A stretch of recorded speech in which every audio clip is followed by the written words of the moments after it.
चलिए आइए, सबसे पहले अपन देखते हैं इसमें first periodic abstinence. Periodic abstinence समझो, एब्स्टिनेंस का मतलब होता है एब्सेंट। एब्सेंट यानी हर महीने जिस समय पर ओव्यूलेशन होगा, फुल ध्यान से सुनो, कल पढ़ा चुकी हूं आपको, मैंने बताया था अगर 28 डेज की मेंस्ट्रुअल साइकिल है पूरी, तो 14th डे पर ओव्यूलेशन होगा। ओव्यूलेशन के बाद सेकेंडरी oocyte फैलोपियन ट्यूब में जाएगा, वहां अगर स्पर्म आया, फर्टिलाइजेशन हुआ तो ही प्रेगनेंसी होगी। इसकी जिंदगी करीब 3 डेज की रहती है, यानी अगर 14th डे हम एवरेज प्लस माइनस माने तो 10 से 17th डे मान लेते हैं। भाई जरूरी थोड़ी एग्जैक्ट 28 डेज की साइकिल हो, प्लस माइनस हो सकती है, तो मैंने प्लस माइनस 3-4 डेज कर लिया। यानी मोटा मोटा देखें तो 10 से 17वें दिन के बीच, 10th से 17th डे के बीच में कभी ओव्यूलेशन होगा, और वो 2 से 3 दिन जो होंगे अगले, वो क्रिटिकल होंगे। उस समय पर ही अगर सेक्सुअल इंटरकोर्स हुआ और स्पर्म सेकेंडरी oocyte तक पहुंचा तो ही प्रेगनेंसी का चांस है। ये फर्टाइल पीरियड कहलाता है। इस समय पर एब्सेंट हो जाए, यानी स्कॉइटस ना करें, सेक्सुअल इंटरकोर्स ना करें, हर महीने पीरियोडिक एब्स्टिनेंस, कैलेंडर में, रिदम में, लय में हर महीने इन डेज को अवॉइड किया जाए। क्या किया जाए? अवॉइड, लिखिए, avoid coitus 10th to 17th day of menstrual cycle when ovulation is expected. जब ओव्यूलेशन एक्सपेक्टेड है, इस समय को हम फर्टाइल पीरियड कहते हैं, क्योंकि इसी समय पर प्रेगनेंसी होने का चांस होता है। इस समय पर सेक्सुअल कॉइटस को अवॉइड किया जाए, अवॉइड किया जाए हर महीने। तो उससे क्या होगा भाई? जब कॉइटस ही नहीं होगा तो प्रेगनेंसी नहीं होगी। सेफ तरीका है, पर ये तभी पॉसिबल है जब साइकिल रेगुलर है। मान लो किसी के 2-2 महीने में पीरियड आते हैं, 15-15, 20-20 दिन में पीरियड्स आते हैं, तो पता ही नहीं ओव्यूलेशन कब हो रहा है, तो ये मेथड फेल हो जाता है। नाउ दूसरा, कॉइटस इंटरप्टस। इंटरप्टस, इसे विथड्रॉल मेथड भी बोलते हैं।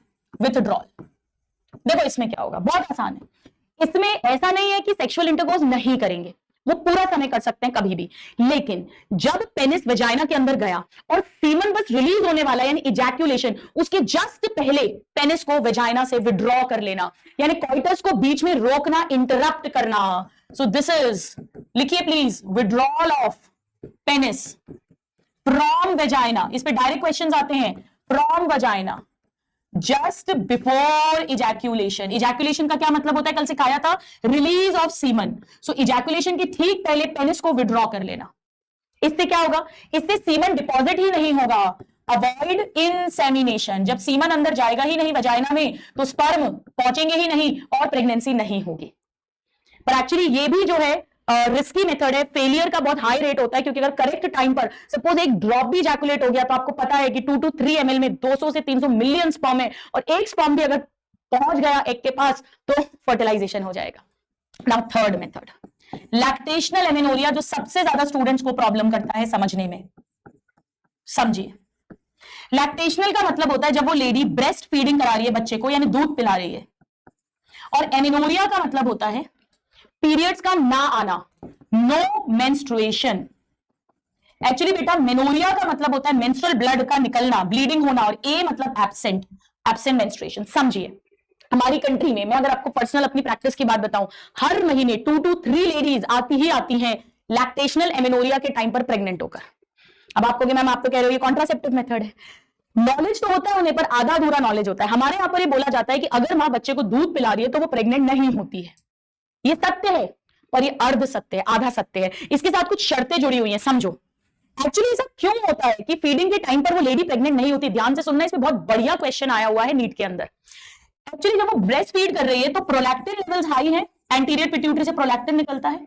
ये प्रोलैक्टिन FSH-LH यानी गोनाडोट्रोपिन्स को सप्रेस करके रखता है, और अगर FSH-LH नहीं होगा तो फॉलिकल भी नहीं बनेंगे, बन भी रहे हैं तो ओव्यूलेशन नहीं होगा, यानी कि वो पूरी मेंस्ट्रुअल साइकिल नहीं होगी, पीरियड्स नहीं आएंगे। तो क्योंकि गोनाडोट्रोपिन सप्रेस होते हैं, इसीलिए ओव्यूलेशन भी नहीं होगा एंड मेंस्ट्रुअल साइकिल भी नहीं होगी। मेंस्ट्रुअल साइकिल या मेंस्ट्रुएशन भी बोल सकते हो, menstrual cycle do not occur, क्योंकि FSH-LH सप्रेस है, तो प्रेगनेंसी भी नहीं होगी। लेकिन ये तभी होता है जब इतना प्रोलैक्टिन बने कि ये पूरे सप्रेस रहें, और वो तब होता है जब मां बच्चे को सिर्फ अपना दूध पिला रही हो, यानी इंटेंस लैक्टेशन होना चाहिए, इंटेंस लैक्टेशन, इंटेंस लैक्टेशन। तभी देखो जितना ज्यादा मिल्क फीड कराती है मदर उतना ज्यादा प्रोलैक्टिन निकलता है और मिल्क बनाने के लिए, यानी एक्सक्लूसिव ब्रेस्ट फीडिंग होनी चाहिए, एक्सक्लूसिव ब्रेस्ट फीडिंग होनी चाहिए।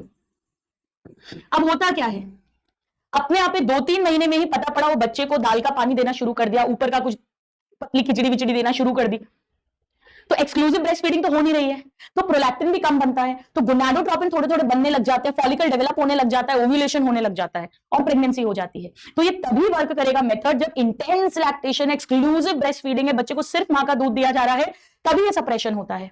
और उसमें भी ये डिलीवरी के 6 महीने बाद तक ही एप्लीकेबल है। 6 महीने के बाद कई लोग 1-1 साल तक सिर्फ मां का दूध देते हैं, तो बच्चे में बीमारियां होने लगती है, कुपोषण, माल न्यूट्रिशन होने लग जाता है, क्योंकि उसके बाद बच्चे को और ऊपर की चीजें भी चाहिए। तो नेचर ने बिल्कुल वैसे ही बनाया है, नेचर अपने आप 6 महीने बाद प्रोलैक्टिन कम कर देता है, मां का दूध कम बनने लग जाता है, तब भी ये काम नहीं करता है, यानी it is effective only 6 months post delivery. Delivery के 6 महीने तक ही, भले intense lactation, exclusive breast feeding है 6 महीने तक ही, ओनली अप टू 6 मंथ्स तक ही इफेक्टिव है, 6 मंथ्स। इस पर भी क्वेश्चन आता है, एक बार आया था उसमें 2 years लिखा था, वो फॉल्स था। और मेंस्ट्रुएशन भी नहीं होना चाहिए। एक्चुअली पता है क्या होता है, जैसे कोई लेडी है ब्रेस्ट फीड पूरा नहीं कर रही है, 2 महीने बाद उसको हल्की सी ब्लीडिंग हुई, उसको लगता है डिलीवरी के बाद की ब्लीडिंग हो गई होगी वैसे ही, पर एक्चुअली उसको पीरियड्स आ गए थे, क्योंकि वो फीडिंग कम कर रही है, प्रोलैक्टिन कम है, FSH बनेगा, ओव्यूलेशन हो रहा है, तो उसकी ब्लीडिंग हो रही है, उसको ये बात पता ही नहीं है। तो 3 शर्तें हैं, पीरियड्स ना आए, यानी एक्सक्लूसिव ब्रेस्ट फीडिंग हो, और डिलीवरी के 6 मंथ्स तक ही एप्लीकेबल है। ठीक है, हार्मोन का रोल है यहां पर, ये क्वेश्चन आया हुआ है, प्रोलैक्टिन हार्मोन का रोल है, ये क्वेश्चन आया हुआ है। उन्होंने पूछा था कि किस मेथड में हार्मोन इन्वॉल्व है, 2-2-3-3 के कॉम्बिनेशन बने हुए थे, ये स्टूडेंट्स को क्लिक ही नहीं करा था, कई स्टूडेंट्स को। यहाँ पे प्रोलैक्टिन हार्मोन का रोल है। ठीक है, Pankaj wish you very very happy birthday, God bless you, अच्छे से खूब सेलिब्रेट करो, और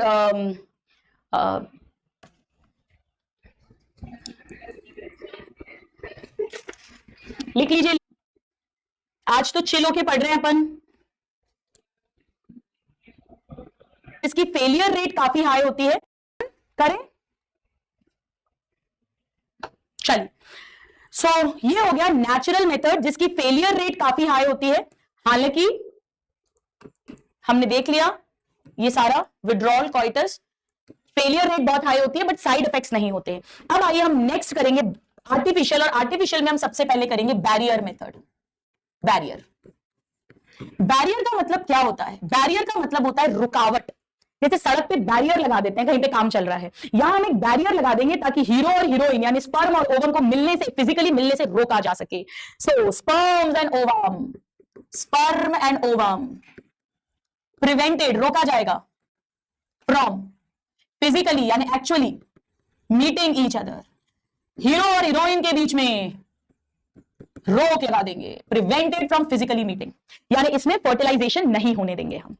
नाउ बैरियर मेथड भी 2 तरह के होते हैं, एक हम कुछ डिवाइस यूज करेंगे यानी फिजिकल बैरियर, फिजिकल, और एक हम कुछ केमिकल यूज करेंगे, so chemical barrier. Physical barrier method male के अंदर भी यूज होता है और फीमेल के अंदर भी यूज होगा, फीमेल के अंदर भी यूज होगा। मेल के अंदर कॉन्डोम्स यूज करते हैं, कॉन्डोम्स, मेल कॉन्डोम्स, और फीमेल के अंदर कॉन्डोम्स भी होते हैं, फीमेल कॉन्डोम्स भी आते हैं, कॉन्डोम्स प्लस फीमेल के अंदर सर्वाइकल कैप्स, लिखो एक बार, वॉल्ट्स, डायफ्राम भी आता है। ये चारों फीमेल की बॉडी के अंदर यूज करते हैं, 1, 2, 3 एंड 4, और ये मेल में यूज करते हैं फिजिकल मेथड में। लिखो इतना फटाफट से। कंडोम्स जो होते हैं मेल वाले, ये थिन रबर के बने होंगे या लैटेक्स की शीट होगी, लैटेक्स की शीट, जबकि मेल वाले ये सारे के सारे जो हैं ये रबर के बने होंगे, रबर के, रबर। ठीक है, कॉन्डोम्स पेनिस के ऊपर पहना जाएगा, यानी पेनिस को कवर करेगा, तो इसका शेप जो होगा मेल कॉन्डोम का वो भी पेनिस की तरह होगा, और ये क्या करेगा, जो सीमन इजैकुलेट होगा, रिलीज होगा, वो कॉन्डोम के अंदर होगा, यानी सीमन वजाइना के अंदर जाएगा ही नहीं, यानी इनसेमिनेशन को रोका जाएगा। तो इसमें क्या करेंगे हम, कॉन्डोम से कवर पेनिस जस्ट बिफोर कॉइटस, कॉइटस के ठीक पहले, सेक्सुअल इंटरकोर्स के पहले कॉन्डोम से पेनिस को कवर किया जाएगा ताकि सीमन इसी के अंदर रिलीज हो, सो इंसेमिनेशन नहीं होगा, semen will not be deposited in the vagina of the female. Government free में निरोध नाम से कॉन्डोम, मेल कॉन्डोम डिस्पेंस करती है। एग्जाम्पल निरोध, निरोध इज अ मेल कॉन्डोम। अब फीमेल कॉन्डोम जो है इसको यूज करते हैं टू कवर वेजाइना और सर्विक्स, दो तरह के आते हैं। सो वेजाइना वाला ऐसा रहता है, कुल मिलाकर ये सर्विक्स की जो माउथ है उसको ब्लॉक कर देता है, और कैप, वॉल्ट या डायफ्राम, ये तीनों जो है इसको भी हम, इससे भी हम सर्विक्स को कवर करते हैं, कवर सर्विक्स।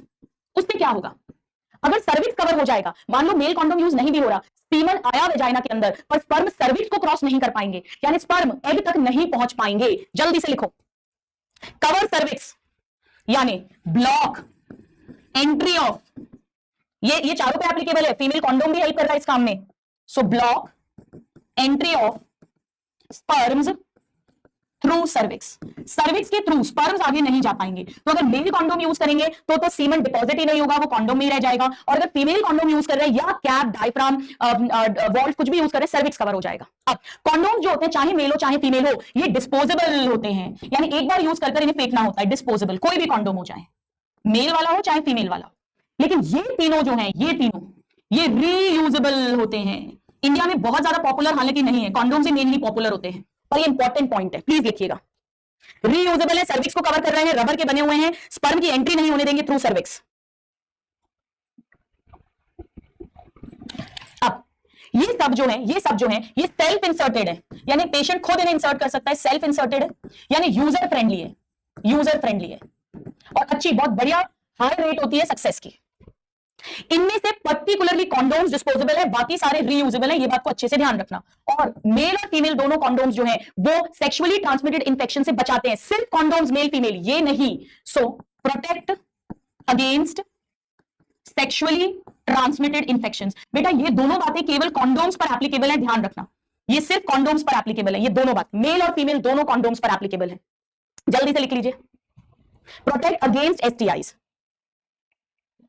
अब केमिकल में क्या आता है, तो बैरियर के अंदर एक है फिजिकल बैरियर, जहां हम actually condom, cap, vault, diaphragm use कर रहे हैं, ताकि यहां तो इंसेमिनेशन ही नहीं होगा, या इंसेमिनेशन होगा लेकिन सर्विक्स को क्रॉस नहीं कर पाएंगे, स्पर्म्स यानी हीरो हीरोइन को मिलने से रोकेंगे। केमिकल्स में क्या होता है, कुछ ऐसी टैबलेट्स आती हैं या फोम्स आते हैं या जेलीज आती हैं जो स्पर्म को मार सकती हैं, स्पर्म को किल करने वाली, यानी स्पर्मीसाइडल। फीटस को मारेंगे फीटीसाइड, स्पर्म को मारेंगे स्पर्मीसाइड, तो स्पर्मीसाइडल जेलीज, क्रीम्स, फोम्स, टैबलेट्स आते हैं। स्पर्मीसाइडल, स्पर्म को मारने वाले, लिखिए स्पर्म को मारने वाले। अब ध्यान से सुनो, ध्यान से सुनिए, ध्यान से।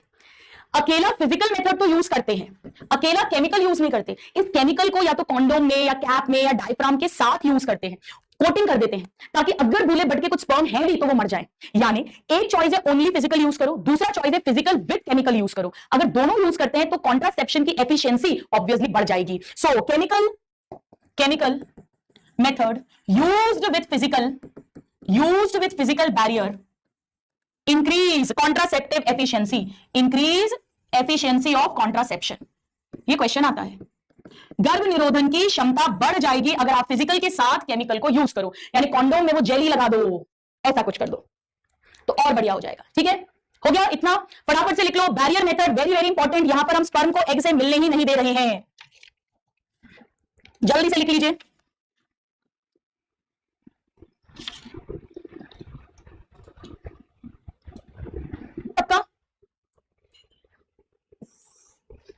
सो ये पूरा मैंने पढ़ा दिया है, एक एक वर्ड आपको मैंने समझा दिया है यहाँ पे। मिस्टर बेस्टमैन, कॉन्डोम है, पहचानना बहुत इजी है, पेनिस के शेप का है, और ये फीमेल कॉन्डोम है, वेजाइना के शेप का है। ये दोनों डायग्राम्स अपने को आने चाहिए। ठीक है, चलिए आगे बढ़ते हैं।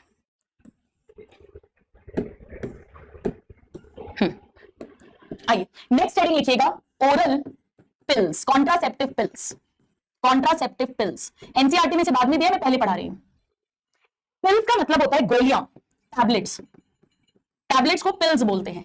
और ओरल का मतलब होता है इसे मुंह से खा रहे हैं, taken by mouth, taken by mouth, मुंह से कुछ गोलियां खाएंगे जो प्रेगनेंसी नहीं होने देंगी। ये दो तरह की होती हैं, शॉर्ट में इसे ओसीपीज बोलते हैं, ओरल कॉन्ट्रासेप्टिव पिल्स, ओसीपीज। एक जिनमें स्टेरॉइडल हार्मोन्स हैं, यानी स्टेरॉइडल ओसीपीज। स्टेरॉइड वाले कौन से हार्मोन होते हैं आपको पता है, ईस्ट्रोजन और प्रोजेस्टेरॉन। ये फिर दो तरह की होती है, एक जिसमें ईस्ट्रोजन एंड प्रोजेस्टेरॉन का कॉम्बिनेशन होता है, ईस्ट्रोजन प्लस प्रोजेस्टोजन यानी प्रोजेस्टेरॉन, और एक जिसमें ओनली प्रोजेस्टेरॉन होता है, ओनली प्रोजेस्टोजन यानी प्रोजेस्टेरॉन। इन्हें मिनी पिल्स भी बोलते हैं, हालांकि मिनी पिल्स वर्ड एनसीईआरटी में नहीं दिया है, दो तरह की। इन क्या किया जाता है, कैसे काम करते हैं, ध्यान से सुनिए, मुझे आपका फुल कंसंट्रेशन चाहिए, बहुत इजी है, सुनो। इसमें क्या करते हैं, इसमें एक पैकेट आता है 21 टैबलेट्स का, ठीक है। पीरियड जैसे ही स्टार्ट हुआ, मान लो 1 जनवरी को ब्लीडिंग स्टार्ट हुई, तो 5 दिन के अंदर अंदर पैकेट शुरू करते हैं, यानी start with in first 5 days of menstrual cycle. जैसे ही पीरियड स्टार्ट हुए, 1 जनवरी को पीरियड शुरू हुआ, तो 1 जनवरी से या 2 जनवरी, 3 जनवरी, 4 जनवरी, 5 जनवरी, उसके अंदर अंदर पैकेट शुरू कर देंगे। एवरी डे 21 टैबलेट्स लेंगे, ठीक है। सो 21 टैबलेट्स टेकन डेली बिना नागा के डेली 21 टैबलेट्स लेंगे, ठीक है। मान लो उसने 2 जनवरी से स्टार्ट करा, 2nd, 3rd, 4th, 5th, 6th, 7th, 8th, 9th, 10th, 11th, 12th, 13th, 14th, 15th, 16th, 17, 18, 19, 20, 21, 22 जनवरी को पैकेट खत्म हो गया। अब 7 डेज के लिए वो वेट करेगी, कोई गोली नहीं लेगी। सो गैप ऑफ 7 डेज, इन 7 डेज में पीरियड्स आ जाएंगे, मेंस्ट्रुएशन अकर्स, और जैसे ही पीरियड आए उसके फिर 5 डेज के अंदर अंदर नेक्स्ट पैकेट को स्टार्ट कर देगी। ये प्रोसेस वो लेडी तब तक करेगी जब तक कि उसे बच्चा नहीं चाहिए, उसे प्रेगनेंसी नहीं चाहिए, तब तक वो ये प्रोसेस करेगी। So start new packet. अब इससे होता क्या है समझो, हम क्या कर रहे हैं, हम बाहर से आर्टिफिशियली ईस्ट्रोजन प्रोजेस्टेरॉन दे रहे हैं या ओनली प्रोजेस्टेरॉन दे रहे हैं। आपको मालूम है कि ये जो ईस्ट्रोजन प्रोजेस्टेरॉन होता है ये एलएच को सप्रेस करता है, तो अगर एलएच सप्रेस होगा तो ओव्यूलेशन नहीं होगा। इस केस में तो फॉलिकल भी डेवलप नहीं होगा क्योंकि एफएसएच भी सप्रेस है। इस केस में फॉलिकल बना भी पर ओव्यूलेशन नहीं होगा। तो इसका मेन काम करने का तरीका जो है वो है इनहिबिट ओव्यूलेशन। क्यों? क्योंकि आपने इतना प्रोजेस्टेरॉन दे दिया बाहर से कि एलएच सप्रेस हो जाता है और उस कारण से ओव्यूलेशन नहीं होगा। जब ओव्यूलेशन नहीं होगा तो फर्टिलाइजेशन होने का सवाल ही नहीं उठता। दूसरा, ये जो प्रोजेस्टेरॉन होता है ना, आपको याद है मैंने पढ़ाया था प्रेगनेंसी में प्रोजेस्टेरॉन बहुत हाई रहेगा, प्लेसेंटा भी बनाता है, कॉर्पस ल्यूटियम भी लॉट ऑफ प्रोजेस्टेरॉन बनाता है। और याद है जब मैंने सर्विक्स बनाया था तो मैंने अपने म्यूकस का प्लग बनाया था, पूरी प्रेगनेंसी में ये प्लग रहता है, डिलीवरी के टाइम ये लूज पड़ता है जब प्रोजेस्टेरॉन लो होता है। तो प्रोजेस्टेरॉन क्या करता है बेटा, सर्विक्स में थिक म्यूकस का प्लग बना देगा। अभी प्रेगनेंसी तो हुई नहीं है, आपने एक्स्ट्रा बाहर से आर्टिफिशियली प्रोजेस्टेरॉन इतना दिया कि सर्विक्स की जो म्यूकस है वो थिक हो जाता है, उस कारण भी स्पर्म्स की एंट्री अंदर नहीं हो पाएगी, तो फर्टिलाइजेशन नहीं हो पाएगा। ये भी एक तरीका है इनके काम करने का। तो मेन तरीका तो ये है, पर एक और तरीका है यानी चेंज सर्वाइकल म्यूकस क्वालिटी, उसे थिक बना देते हैं और इसके कारण से स्पर्म अंदर नहीं घुस पाएगा, रिटार्ड स्पर्म एंट्री, स्पर्म अंदर एंटर नहीं हो पाएगा। ये भी आपने क्यों हुआ, क्योंकि एक्स्ट्रा ढेर सारा प्रोजेस्टेरॉन देते हैं। इसके अलावा एक और तरीका है इनके काम करने का, 3 तरीके होते हैं। होता क्या है, जब हम इतना सारा ईस्ट्रोजन प्रोजेस्टेरॉन देते हैं ना या ओनली प्रोजेस्टेरॉन देते हैं तो यूट्रस का एनवायरनमेंट गड़बड़ हो जाता है। मैं बहुत डिटेल में नहीं जाऊंगी क्योंकि आप बैलेंस वे में नहीं दे रहे हो जैसा बॉडी में देना होता है, तो इंप्लांटेशन नहीं होता। यानी एक तो स्पर्म की एंट्री नहीं होगी, अगर हो भी गई तो ओव्यूलेशन तो हो नहीं रहा है, तो फर्टिलाइजेशन नहीं होगा, और खुदा ना खास्ता अगर हुआ भी तो इंप्लांटेशन नहीं होता है। सो इनहिबिट इम्प्लांटेशन। 3 तरीके हैं काम करने के, इसकी डिटेल में मैं अभी नहीं जाऊंगी। पर अगर कोई तीनों दिए हैं मान लो तो फर्स्ट चॉइस ये होगी, first choice ovulation inhibit. Ovulation क्यों इनहिबिट होगा, क्योंकि आपने हाई डोज ऑफ प्रोजेस्टेरॉन दिया है जिसके कारण एलएच सप्रेस हो जाएगा। एलएच ही ओव्यूलेशन करता था, ग्राफिन फॉलिकल को फटवाता था, रप्चर करता था। तो मैं तो देखो क्या करती हूँ, सुनो ध्यान से, मैं क्या करती हूँ, मैं तो उस लेडी को अगर इसमें एक भी टैबलेट छूट जाती है ना तो सब कुछ गड़बड़ हो जाता है, हार्मोन्स हैं, तो मैं उन्हें कैसे सिखाती हूँ, मैं उन्हें ये नहीं बोलती कि आप फर्स्ट 5 डेज में कभी भी शुरू कर सकते हो। आप ऐसा बोलोगे ना तो कभी ना कभी वो भूल जाएगी। मैं उनको ऐसे बोलती हूँ, देखो जिस दिन पीरियड आएगा उसके अगले दिन से पैकेट करना शुरू, नहीं तो कोई गारंटी नहीं है। अगर एजुकेटेड है तो अलग बात है, अदरवाइज गांव वालों को मैं ऐसे ही समझाती हूँ। गांव वाले भी बहुत एजुकेटेड होते हैं, एजुकेटेड केवल डिग्री की बात नहीं होती, समझ की बात होती है। तो मैं तो उनको ऐसे ही बोलती हूँ कि अगले दिन से ही पैकेट शुरू करना है। आप किसी को ऐसा बोलोगे ना करना ही करना है तो वो करता है, तो मैं ऐसे ही बोलती हूँ अगले दिन से करना है। अब सवाल उठता है ये गैप ऑफ 7 डेज, इसमें पीरियड क्यों आया? सुनो, 21 डेज तक तो आपने ईस्ट्रोजन प्रोजेस्टेरॉन दिया, यानी एंडोमेट्रियम को अच्छा मोटा कर दिया। जैसे ही आपने 7 डेज हार्मोन नहीं दिए, सडनली ईस्ट्रोजन प्रोजेस्टेरॉन ड्रॉप होगा, एंडोमेट्रियम झड़ेगी, पीरियड्स आ जाएंगे, फिर नया पैकेट शुरू कर देंगे। ये लेडी तब तक करती रहेगी जब तक उसे प्रेगनेंसी नहीं चाहिए, और जब प्रेगनेंसी चाहिए ये टैबलेट्स लेना छोड़ेगी और प्रेगनेंसी हो जाती है बड़े आराम से। रिवर्सिबल मेथड है, ठीक है। मैं तो ऐसे भी डराती हूँ, जैसे बोलते मैडम हम भूल गए, तो फिर मैं उन्हें बताती हूँ कि आप ब्रश करना भूलते हो क्या, नहाना भूलते हो क्या। राजस्थान में मैं बोलती हूँ कि आप पीयर में फोन करना भूलते हो क्या, मम्मी को फोन करना भूलते हो क्या। जब वो नहीं भूलते तो इतनी जरूरी चीज कैसे भूल सकते हो। तो इस तरह से मैं प्रैक्टिसिंग डॉक्टर हूं, I am gynaec, MS gynaec and IVF infertility specialist. तो काउंसलिंग का बहुत इंपॉर्टेंट रोल होता है। जब आप डॉक्टर बनेंगे तो काउंसलिंग बहुत इंपॉर्टेंट है, पेशेंट से बात करना, राइट। चलिए फटाफट से कर लो, ये सब लिख लो।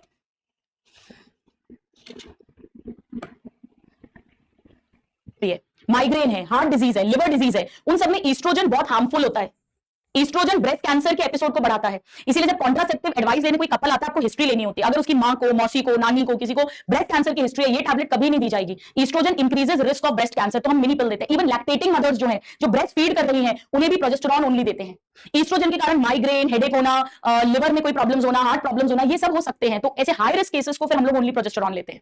चलिए अब एक स्टेरॉइडल है तो दूसरी डेफिनेटली, देखो ये तो स्टेरॉइड्स हैं, स्टेरॉइड्स के नाम से तो सब घबराते हैं, तो एक बनाई है हमने सहेली। सहेली में कोई स्टेरॉइड यूज नहीं किया, जी हाँ, इसमें ईस्ट्रोजन प्रोजेस्टेरॉन नहीं होता, स्टेरॉइड हार्मोन्स नहीं होते, यानी ये नॉन स्टेरॉइडल है, कोई हार्मोन भी नहीं है, नॉन हार्मोनल है। आपको मैम फिर है क्या, अभी बताती हूँ। इसका एक सबसे बड़ा फायदा, ये तो रोज लेनी पड़ती है डेली, ये हफ्ते में एक दिन लेनी पड़ती है, वंस अ वीक पे ले, हफ्ते में एक बार, वंस अ वीक, तो आराम से अपने मोबाइल में अलार्म लगा दो और हफ्ते में एक बार लेनी है। अच्छा, कॉन्ट्रासेप्शन बहुत बढ़िया करती है, बराबर, दोनों बहुत बढ़िया है, प्रेगनेंसी नहीं होती है, हाई कॉन्ट्रासेप्टिव वैल्यू है, हाई कॉन्ट्रासेप्टिव वैल्यू, बढ़िया। साइड इफेक्ट्स भी बहुत कम है, वेरी लेस साइड इफेक्ट्स, मतलब बहुत बढ़िया बढ़िया मेडिसिन है, वेरी लेस साइड इफेक्ट्स है, very less side effects. India का रिसर्च प्रोडक्ट है ना, this is something we can be proud of. ये किसने डेवलप करी है, डेवलप्ड बाय सीडीआरआई, में फुल फॉर्म नहीं लिखूं चलेगा, central drug research institute Lucknow. हमने स्टार्टिंग में मार्क कर लिया था एनसीईआरटी में, central drug research institute Lucknow.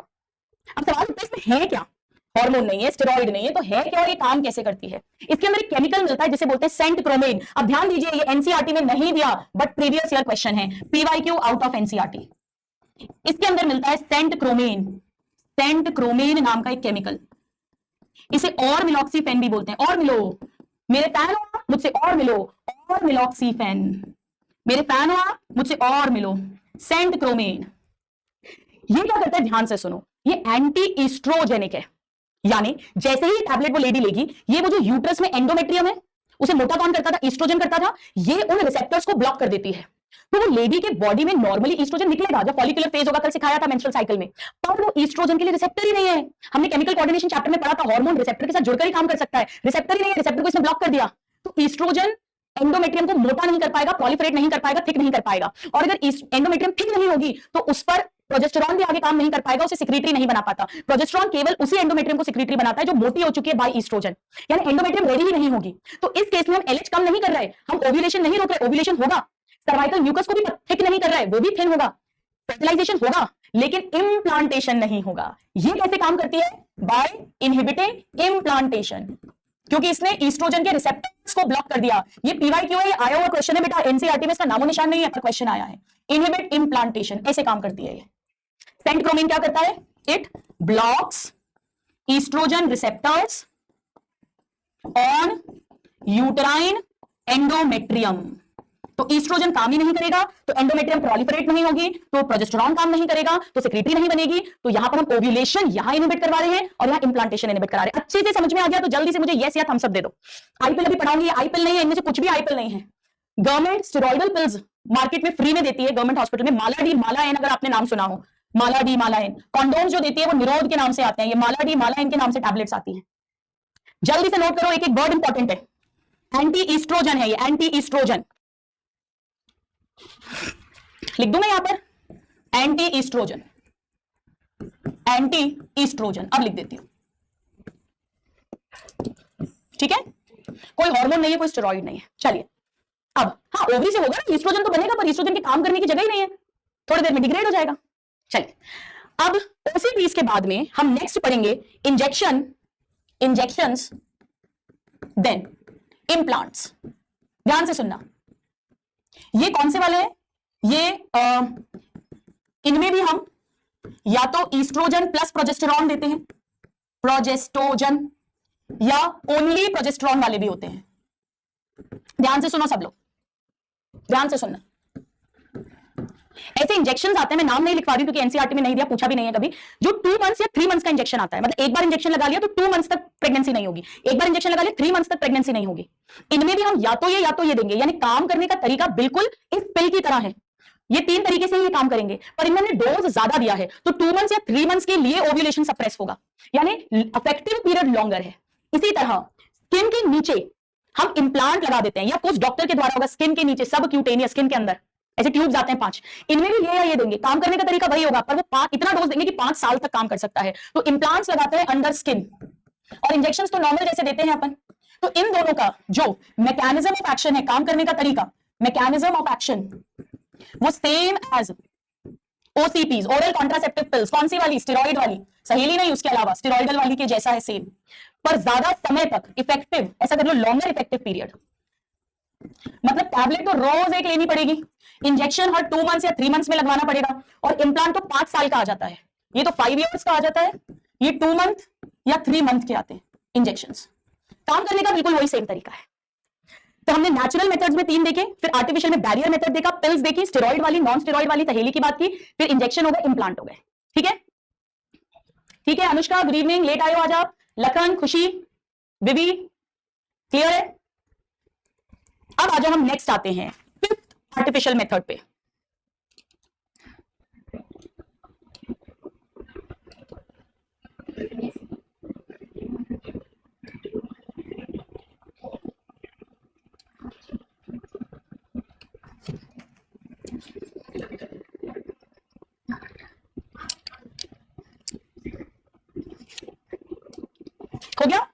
हो गया बेटा सबका, आगे बढ़े, डन एवरीवन।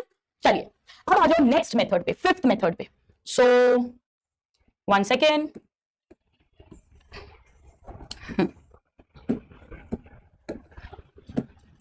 ये पूरा मैंने एक एक वर्ड आपको पढ़ा दिया है, एक एक शब्द पढ़ा दिया है। ये पूरा, ये देखो, ये इम्प्लांट है, इम्प्लांट ऐसे सिलिकॉन ट्यूब्स होते हैं, सिलिकॉन ट्यूब्स लिखवा देती हूं एक बार आपको, सिलिकॉन ट्यूब्स, सिलिकॉन ट्यूब्स उसके अंदर डालते हैं। चल अब आ जाओ नेक्स्ट मेथड पर अपन आते हैं, intra uterine device. Intra uterine device, ये सब आर्टिफिशियल वाले चल रहे हैं और टेम्पररी वाले हैं ये, इन्हें जब यूज करना बंद करेंगे तब प्रेगनेंसी हो जाएगी। आईयूडी, इन्हें कई बार आईयूसीडी भी बोल देते हैं, इंट्रा यूटेराइन कॉन्ट्रासेप्टिव डिवाइस। नाम से ही समझ में आ रहा है, यूट्रस के अंदर कुछ डाला जाएगा, यूट्रस के अंदर, यानी इसके लिए आपको डॉक्टर या नर्स की जरूरत पड़ेगी। टैबलेट लेडी खुद ले सकती है, इंजेक्शन कंपाउंडर वगैरह लगा देते हैं, इंप्लांट्स के लिए डॉक्टर की जरूरत पड़ेगी। बैरियर मेथड कपल खुद यूज कर सकता है, पर यहां पे नीड ऑफ या इंसर्टेड बाय डॉक्टर्स और नर्सेस। वैसे डॉक्टर्स ही, डॉक्टर्स और नर्सेस कहां डाला जाएगा? इन यूट्रस थ्रू वेजाइना। मतलब ऐसे कोई सर्जरी नहीं कर रहे, कट नहीं लगा रहे, वेजाइना के थ्रू यूट्रस में इंसर्ट करेंगे, इन यूट्रस थ्रू वेजाइना। 3 जनरेशंस आती हैं इसमें, 3 तरह के आते हैं, ऐसे समझ लो। पहले एक बने, फिर दूसरे बने, फिर बहुत मॉडर्न वाले बने, 3 जनरेशंस। पहले वालों को बोलते हैं, बहुत क्वेश्चन आता है, non medicated IUDs. Non medicated IUD, इसमें आता है लिपीज लूप। डायरेक्ट क्वेश्चन आता है, लिपीज लूप कैसा वाला है? Non medicated. या नॉन मेडिकेटेड कौन सा वाला है? लिपीज लूप। डायरेक्ट क्वेश्चन आता है, वेरी वेरी इंपॉर्टेंट। लिपीज लूप को जब यूट्रस में डालते हैं तो इसमें कुछ ऐसा केमिकल है, मैं डिटेल में नहीं जाऊंगी, कि स्पर्म्स तो आएंगे वेजाइना में, सर्विक्स के थ्रू यूट्रस में, पर वो मर जाएंगे। स्पर्म्स को खा जाएंगे यूट्रस के अंदर के सेल्स, यानी ये करवाएगा इंक्रीज फैगोसाइटोसिस। फैगो मतलब eating, phagocytosis of sperms in uterus. Phagocytosis of sperms in uterus.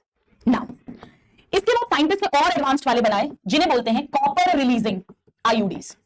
Copper releasing IUDs, इसके 3 एग्जांपल्स हैं। 2 तो याद रहते हैं, कॉपर टी नाम में ही कॉपर आ रहा है, कॉपर 7 नाम में ही कॉपर आ रहा है। एक जो याद रखना है, मल्टी लोड 375, ये कॉपर वाला है, हार्मोन नहीं बोल रही हूं मैं, कॉपर, ये ध्यान रखना थोड़ा सा, कॉपर ये तो याद हो जाता है। गवर्नमेंट जो फ्री में देती है वो ये वाला है, ये गवर्नमेंट फ्री में देती है कॉपर टी।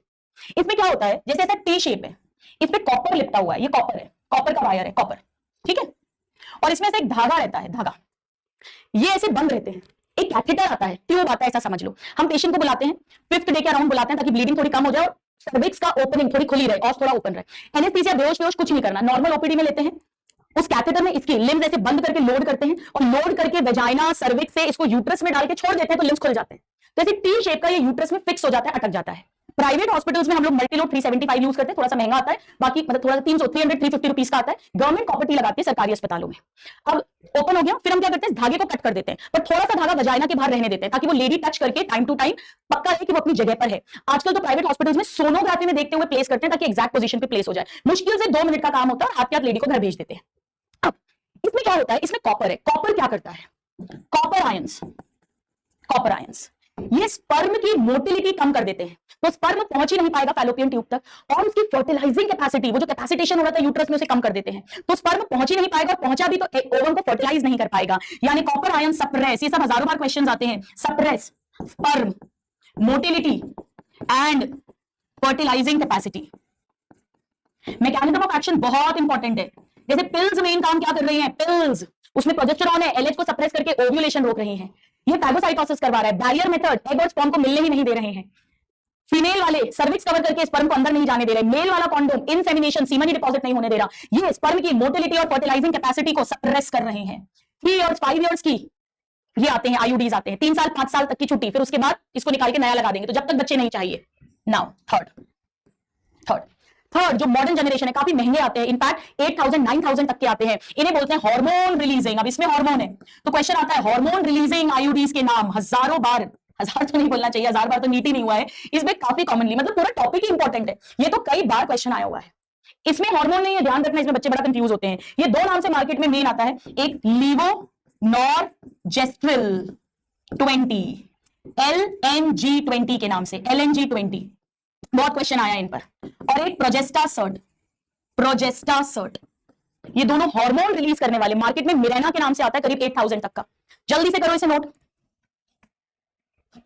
अब इनमें मेनली प्रोजेस्टेरॉन है, तो ये क्या क्या काम करेंगे? नंबर 1, ये वही सर्विक्स के म्यूकस को थिक बना देंगे, तो सर्विक्स के थ्रू स्पर्म्स नहीं जा पाएंगे, यानी makes cervix hostile for sperms. Hostile मतलब सर्विक्स अनफेवरेबल हो गया है, सर्विक्स एंट्री नहीं देगा। ये काम पिल्स भी कर रही थी, पर पिल्स में मेन तरीका ओव्यूलेशन को रोककर है। दूसरा, वहां पर भी याद है हमने कहा था कि पिल्स जो है, क्योंकि प्रोजेस्टेरॉन है तो यूट्रस अनफेवरेबल हो जाएगा, so makes uterus unfavourable for implantation, यानी ये इनका मेन तरीका है इम्प्लांटेशन को रोकना और सर्विक्स के म्यूकस को थिक करना। इनमें इतना प्रोजेस्टेरॉन नहीं होता कि ये ओव्यूलेशन को रोके, ओव्यूलेशन को ये नहीं रोकता। तो ध्यान रखना, ये दोनों तरीके पिल्स के भी हैं काम करने के, बट पिल्स में मेन तरीका ओव्यूलेशन इनहिबिट करने का है। जल्दी से नोट करो, मेक्स यूट्रस अनसूटेबल, अनफेवरेबल बोलो या अनसूटेबल बोलो, एक ही बात है। मैं एनसीईआरटी का वर्ड लिख देती हूं, अनसूटेबल। अनफेवरेबल भी लिखोगे चलेगा, फॉर इम्प्लांटेशन। तो ध्यान रखना, इस पे बहुत कॉमनली क्वेश्चन आता है, हार्मोन रिलीजिंग कौन से और कॉपर रिलीजिंग कौन से और नॉन मेडिकेटेड कौन से, बहुत बहुत बहुत क्वेश्चन आता है। लिख लो फटाफट से। ये आदर्श मेथड माना जाता है, आप नीचे लिख लेना, ideal method who wants to delay pregnancy, जो भी प्रेगनेंसी नहीं चाहते हैं, या स्पेस चिल्ड्रन। एक बच्चा हो गया है, अभी दूसरे बच्चे में गैप चाहते हैं, सबसे बढ़िया है कॉपर्टी लगवा लो, मल्टीलोड लगवा लो या मिरेना लगवा लो, 3 साल 5 साल का आता है, तब तक चाइल्ड नहीं, प्रेगनेंसी नहीं होगी। One of the most commonly use methods, चाहे बैरियर मेथड हो, पिल्स हो, इंजेक्शन हो, इम्प्लांट्स हो, आईयूडीज हो, सभी फेलियर रेट बहुत कम है, साइड इफेक्ट बहुत कम है और इफेक्टिवनेस बहुत बढ़िया है। ठीक है, हो गया सबका। देखो ये एनसीईआरटी में कॉपर टी का डायग्राम दिया हुआ है, कॉपर टी, ये देखो, ये रहा कॉपर टी। चलिए एक बार हम देखें, कुछ भी मिस तो नहीं हुआ, वैसे कुछ भी मिस नहीं हुआ है। ये देखो, one of the most widely accepted method of contraception in India, one of the most widely, लिख लीजिए, one of the most widely accepted contraceptive method in India. अगर ये लाइन आएगी तो हमारा आंसर आईयूडी ही होगा। भले ही कॉन्डोम्स और पिल्स भी बहुत यूज होते हैं, पर ये लाइन आएगी तो हमारा आंसर यही होगा, आईयूडीज। मजा आ गया? जल्दी से यस या थम्स अप दे दो मुझे, come on everybody. Very very important, contraception बहुत ज्यादा इंपॉर्टेंट है, बहुत ज्यादा इंपॉर्टेंट।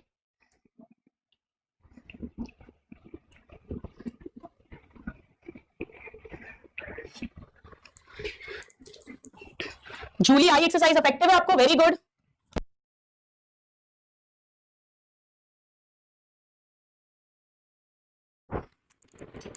कोई भी काम हम रेगुलर करते हैं ना, वो इफेक्ट देता है। आप आई एक्सरसाइज रेगुलर कर रहे होगे, इसीलिए आपको इफेक्ट दे रही है। चलिए अब आइए हम हल्की सी बात इमरजेंसी कॉन्ट्रासेप्शन की करते हैं। इमरजेंसी कॉन्ट्रासेप्शन, हेडिंग लिखो, इमरजेंसी कॉन्ट्रासेप्शन लिखिए, इमरजेंसी कॉन्ट्रासेप्शन।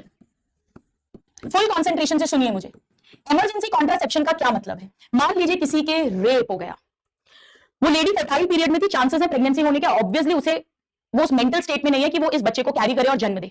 या कोई कपल है जो रेगुलरली कॉन्डोम्स यूज करते थे, पिल्स यूज करते थे, बट एकदम से भूल गए किसी दिन, they forgot, they didn't have it, whatever, so unprotected, बिना प्रोटेक्शन के सेक्सुअल कॉइटस हो गया। तो उस केस में, या कभी कभी कॉन्डोम रप्चर हो गया, कॉन्डोम फेलियर हो गया, कॉन्ट्रासेप्टिव फेलियर हो गया, तो उस केस में इमरजेंसी में कोई तरीका होना चाहिए जो प्रेगनेंसी होने से रोक दे। 2 तरीके हैं। अनप्रोटेक्टेड बिना कॉन्ट्रासेप्शन के जो भी कॉइटस हुआ, उसके 72 घंटे के अंदर अंदर, 3 दिन के अंदर, यानी 72 आवर्स के अंदर, 24 घंटे 1 day, 48 hours 2 day, 72 hours, 72 hours के अंदर अंदर या तो वो जो हार्मोन रिलीजिंग LNG20 है, या तो उसका यूट्रस में डिवाइस लगा दो, या हाई डोज में टैबलेट दे दो प्रोजेस्टेरॉन वाली, LNG20 वाली प्रोजेस्टेरॉन वाली टैबलेट दे दो। इससे क्या होगा, हाई डोज में प्रोजेस्टेरॉन दोगे, सडनली एलएच सप्रेस होगा, ओव्यूलेशन नहीं होगा, और ओव्यूलेशन नहीं होगा तो फर्टिलाइजेशन नहीं होगा। पर ये इमरजेंसी है, आई पिल के नाम से आता है, आई पिल, इमरजेंसी पिल, पर ई ना करके आई पिल कर दिया। या अनवांटेड 72, अनवांटेड प्रेगनेंसी हमें नहीं चाहिए और 72 आवर्स में लगाते हैं, तो अनवांटेड 72 के नाम से आता है। पर ये emergency, it should not be used as a regular contraceptive method, क्योंकि ये जब लेते हैं इसमें इतना हाई डोज प्रोजेस्टेरॉन होता है कि जब आप हम इसे लेना बंद करते हैं तो भयंकर ब्लीडिंग होती है, विड्रॉल ब्लीडिंग, एकदम से एंडोमेट्रियम बहुत ज्यादा झड़ती है, सो वो आगे प्रेगनेंसी होने में प्रॉब्लम कर सकता है। पर इसकी मार्केटिंग इतनी करी गई है, बड़े बड़े सेलिब्रिटीज, एक्ट्रेसेस इसकी ब्रांड एम्बेसडर बनी है, तो इस कारण से आजकल का कपल्स जो है वो नॉर्मली इसको यूज करने लग गए हैं। अगर कोई कपल सेक्सुअली एक्टिव है तो उन्हें कोई रेगुलर कॉन्ट्रासेप्टिव मेथड लेना चाहिए, कोई कारण है जो डॉक्टर्स ने, साइंटिस्ट ने इमरजेंसी कॉन्ट्रासेप्शन कहा है। Very very very important. आइए लिखते हैं, तो दो तरीके हैं, नंबर 1 लिखो, नंबर 1 प्रोजेस्टेरोजन LNG-20 हाई डोज, यही अनवांटेड 72 या मॉर्निंग आफ्टर पिल या आई पिल के नाम से आती है। आप दो नाम लिख लो, आई पिल, अनवांटेड 72, ये पहला तरीका है, नंबर 1। नंबर 2, या कॉम्बिनेशन वाला ले लो, प्रोजेस्टेरोजन ईस्ट्रोजन कॉम्बिनेशन, ओनली प्रोजेस्ट, वही पिल्स ले ली मतलब, पर हाई डोज में लेते हैं। या नंबर 3, हार्मोन वाला, IUD लगा दिया। पर ये सब कुछ within 72 hours of coitus. Please note करिए, प्लीज नोट करिए, इस पे क्वेश्चन आता है। तो या तो प्रोजेस्टेरॉन ले लो LNG-20 की टैबलेट, या प्रोजेस्टेरॉन ईस्ट्रोजन का कॉम्बिनेशन ले लो, या इंट्रा यूट्राइन डिवाइस लगा दो, पर सब कुछ हाई डोज में 72 घंटे के अंदर अंदर, 72 घंटे के अंदर अंदर। Now avoid pregnancy due to rape या कैजुअल अनप्रोटेक्टेड इंटरकोर्स। एक्चुअली एक और होता है कॉन्ट्रासेप्टिव फेलियर के टाइम पर भी इसको लेते हैं, कॉन्डोम्स रप्चर हो गए जैसे, उस तरह से भी। इसमें हाई डोज प्रोजेस्टेरॉन दे रहे हो तो LH रिड्यूस, सप्रेस होगा, यानी इसके काम करने का तरीका जो एनसीईआरटी में नहीं लिखा है, लिखिए प्रिवेंट ओव्यूलेशन, और इस तरह से ओव्यूलेशन नहीं होगा, सो दस प्रिवेंट फर्टिलाइजेशन, ऐसे काम करता है। ठीक है, क्लियर है? अगर ओव्यूलेशन हो चुका है तो फिर ये काम नहीं करेगा। ठीक है, इसीलिए regular contraception should be used. Done, चलिए। सो यहां पर हमने टेम्पररी मेथड की बात की, नेचुरल एंड आर्टिफिशियल और इमरजेंसी कॉन्ट्रासेप्शन। अब ये हम लिखते हैं परमानेंट मेथड, परमानेंट मेथड, इन्हें कहते हैं सर्जिकल मेथड। लिखिए परमानेंट और सर्जिकल मेथड या स्टेरिलाइजेशन, प्लीज नोट करिए, स्टेरिलाइजेशन ये तब है जब फैमिली कंप्लीट हो चुकी है, यानी टर्मिनल मेथड है, अब कपल को और बच्चे नहीं चाहिए। लिखिए, a terminal method to prevent pregnancies, a terminal method to prevent pregnancies. अब सुनिए, देखो ये दो तरीके का हो सकता है, दो तरीके का। लिखिए मेरे साथ, लिखो रजिस्टर में लिखो, ट्यूबेक्टमी इन फीमेल्स, महिला नसबंदी जिसे कहते हैं, एंड वासेक्टमी इन मेल्स, पुरुष नसबंदी। ये डायरेक्ट क्वेश्चंस भी आते हैं, बहुत आसान है, समझो। मेल्स में क्या करेंगे, आपको मालूम है ये स्क्रोटम है, इधर टेस्टिस है, ये एपिडिडाइमस है, ये वासा डिफरेंस निकल रही है। वासा डिफरेंस हमने पढ़ा था, असेंड करके और एब्डोमेन में जाती है। ठीक है, यहां क्या करते हैं, स्क्रोटम पे कट लगाते हैं, स्क्रोटम पे कट लगाएंगे, इंसिजन, साइंस में, मेडिकल साइंस में कट को इंसिजन बोलते हैं, चीरा लगाया, चीरा, इंसिजन लगाया, और ऐसे करके इस वासा डिफरेंस को बाहर निकालते हैं। ऐसे बाहर निकाला और बाहर निकालकर एक लूप बना के मैंने इसे टाई करा और कट कर दिया। मैंने क्या करा, मैंने इसे कट कर दिया, यानी ये इधर से कट कर दिया, मैंने इस पुल को तोड़ दिया। तो यहाँ पे टेस्टिस में स्पर्म्स फॉर्म होंगे, बिल्कुल होंगे, सेमीफेरस ट्यूब्यूल है, एपिडिडाइमस में भी जाएंगे, वहां भी मिलेंगे स्पर्म्स। पर वासा डिफरेंस को ब्लॉक कर दिया तो आगे इजैकुलेटरी डक्ट, यूरेथ्रा, सीमेन में स्पर्म्स नहीं मिलेंगे। मैंने क्या किया है इसमें, मैंने इसमें गैमीट के ट्रांसपोर्ट को ब्लॉक कर दिया, यहाँ मैंने स्पर्म के ट्रांसपोर्ट को, यानी गैमीट के ट्रांसपोर्ट को ब्लॉक कर दिया। यानी इस केस में सीमेन में स्पर्म्स नहीं होंगे, नो स्पर्म्स इन सीमेन। स्पर्म्स फॉर्म तो होंगे, बिल्कुल होगा, गैमेटोजेनेसिस यानी स्पर्मेटोजेनेसिस तो होगा, स्पर्मेटोजेनेसिस प्रेजेंट, यस। एपिडिडाइमस में भी स्पर्म्स मिलेंगे, स्पर्म्स इन एपिडिडाइमस, यस। लेकिन वासा डिफरेंस में बेचारे मर जाएंगे। भाई जितनी स्पर्म की जिंदगी है उतने दिन यहाँ पड़ा रहेगा और मर जाएगा, सीमन में स्पर्म नहीं निकलेगा, ये इंपॉर्टेंट है। और अगर सीमन में स्पर्म नहीं होगा तो नेचुरली प्रेगनेंसी का चांस ही नहीं है। आपको दोनों तरफ करना पड़ेगा। तो इसमें small incision is given in the scrotum and a small piece of vasa deferens, vasa deferentia नहीं बेटा, वासा डिफरेंस इज टाइड, पहले बांधा एंड कट, और बाइलेटरल करना पड़ेगा दोनों तरफ ऑफ कोर्स। तो ध्यान रखना इसमें वासा डिफरेंस को टाई और कट कर रहे हैं, वासा डिफरेंशिया को कट करोगे तो एपिडिडाइमस में भी स्पर्म नहीं मिलेंगे, ब्लॉक हो जाएगा। पर यहां वासा डिफरेंस को टाई और कट करते हैं दोनों तरफ, both sides, through incision in scrotum, a small incision in scrotum. पेट पे कोई इंसिजन नहीं लगा रहे हैं, स्क्रॉटम में लगा रहे हैं, स्मॉल इंसिजन इन स्क्रॉटम, दोनों तरफ होगा, बाइलेटरल, बार बार कह रही हूं मैं। गैमीट बनेगा लेकिन बाहर नहीं निकलेगा। फीमेल में क्या काम, यही सेम काम फैलोपियन ट्यूब के साथ करते हैं। फैलोपियन ट्यूब में ऐसा एक लूप बनाया, ये टाई किया और कट कर दिया, तो यहां पर एग है, सेकेंडरी oocyte आया है, पर स्पर्म यहां तक पहुंच ही नहीं पाएगा। सो यहां पे भी हम गैमीट के ट्रांसपोर्ट को ब्लॉक कर रहे हैं। यहां पर फर्क क्या है, यहां पर हम फैलोपियन ट्यूब को टाई एंड कट कर रहे हैं बोथ साइड्स, और यहां पर जो इंसिजन देंगे, कट देंगे, वो लोअर एब्डोमेन में देते हैं। और वेजाइना, या तो वेजाइना के थ्रू भी कर सकते हैं, हम लोग एब्डोमेन में ही करते हैं, पेल्विक एरिया में, क्योंकि ये सारा सिस्टम वहीं पर ही है। और वेजाइना, वेजाइना के थ्रू भी फैलोपियन ट्यूब को बाहर ले सकते हैं, बट हम लोग लोअर एब्डोमेन में ही देते हैं कट। आजकल तो इनफैक्ट स्टूडेंट्स रिंग्स आ गई हैं, फैलोप रिंग्स, वो रिंग भी यहां लगा देते हैं। क्यों, अभी सिखाऊंगी आपको, ठीक है। यहां पे भी सेकेंडरी oocyte बन रहा है पर ट्रांसपोर्ट ब्लॉक हो रहा है। अब मैं आपको एक बात बताती हूँ, क्यों मैं आपको वो रिंग की बात कह रही थी। एक्चुअली पता है क्या होता है, कई बार मतलब आप ये मान के चलो महीने में एक कपल तो ऐसा आता ही आता है जिनके 2 बच्चे हो गए थे। छोटा वाला बच्चा जब 4-5 साल का था उन्होंने ट्यूबेक्टमी करा ली। इंडिया में जनरली ट्यूबेक्टमी कराते हैं, वासेक्टमी हस्बैंड्स कम कराते हैं। और किसी कारण से बच्चे की डेथ हो गई, लड़के की डेथ हो गई, एक्सीडेंट से मैंने केसेस देखे हैं, या कोई बीमारी से डेथ हो गई। अब उनका एक ही चाइल्ड है and they want another child, एक बच्चा और चाहिए। भले ही पहला बच्चा बड़ा भी होता है, कई बार 16-17 साल का, उन्हें लगता है इसका एक भाई बहन होना चाहिए ताकि हमारे बाद कोई रिलेशन रहे। वो बताते हैं कि हमने ट्यूबेक्टमी नसबंदी कराई हुई है, ट्यूब का ऑपरेशन कराया हुआ है। इसे खुलवाने का भी ऑपरेशन होता है रिकैनलाइजेशन, पर वो ज्यादा सक्सेसफुल नहीं होता है। इन केसेस में फिर हम आईवीएफ करते हैं, जो मैं सिखाऊंगी आपको, ट्यूब को ही बाईपास करते हैं। तो ट्यूब ब्लॉक के कारण भी आईवीएफ इंडिकेटेड होता है, जो मैं आपको सिखाऊंगी, ठीक है। वॉइस क्लियर, वॉइस, एक स्टूडेंट लिख रही है नो वॉइस, वॉइस आ रही है। चलो आ जाओ, एनसीईआरटी ओपन करो। ये देखो यहां पे वासा डिफरेंस को टाई और कट कर रहे हैं, या फैलोपियन ट्यूब को टाई और कट कर रहे हैं। ऑफ कोर्स हमें दोनों तरफ करना पड़ेगा। ये वासेक्टमी है मेल्स में, ये ट्यूबेक्टमी है फीमेल्स में। क्लियर है?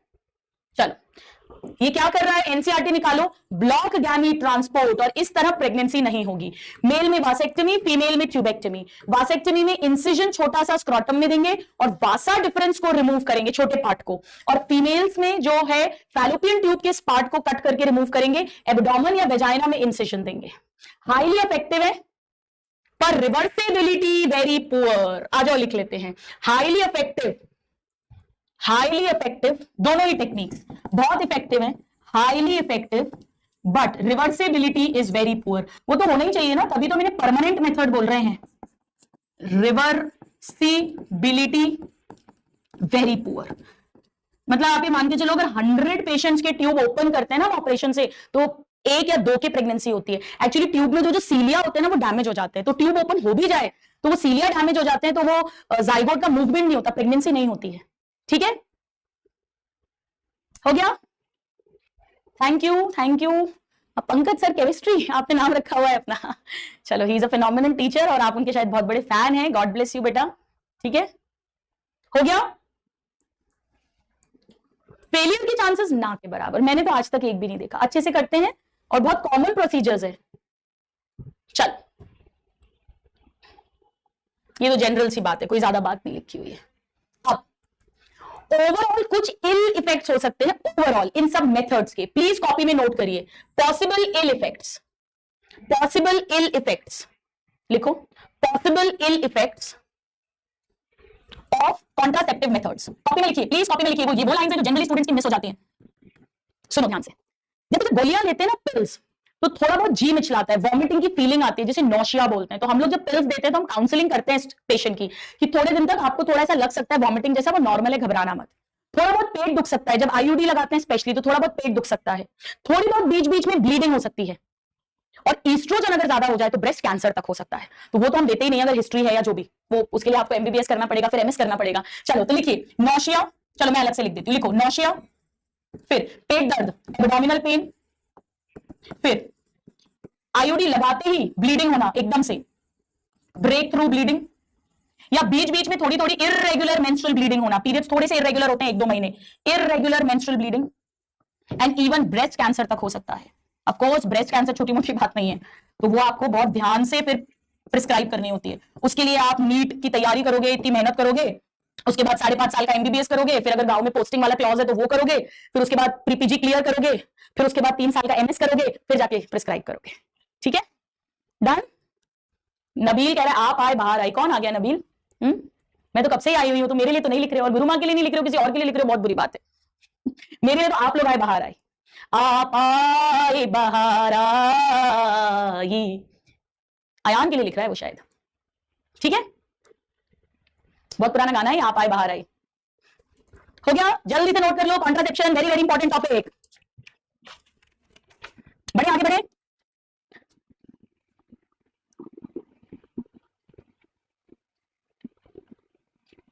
नाउ अपनी बुक निकालिए, एनसीईआरटी, एनसीईआरटी ओपन करो, मुझे एक बार पेज नंबर बताओ ओल्ड एनसीईआरटी में, MTP act, old NCERT page number please बता दीजिए ताकि बाकी स्टूडेंट्स को हेल्प हो जाए।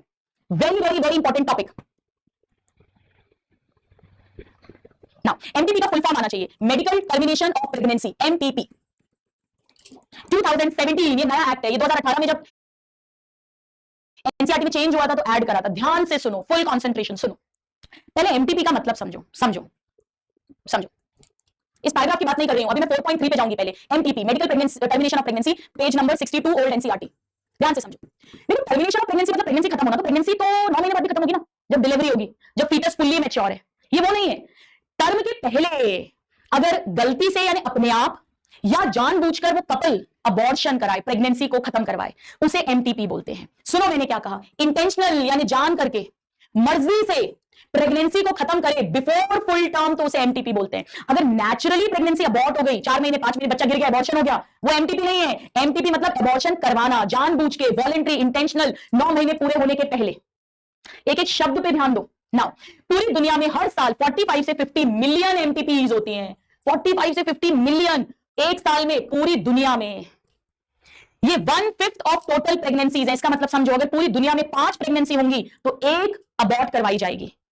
1/5 यानी इसकी 5 गुना प्रेगनेंसीज होती है, 5 टाइम्स। 1/5 प्रेगनेंसी अबॉर्ट करवाई जाती है by the couple.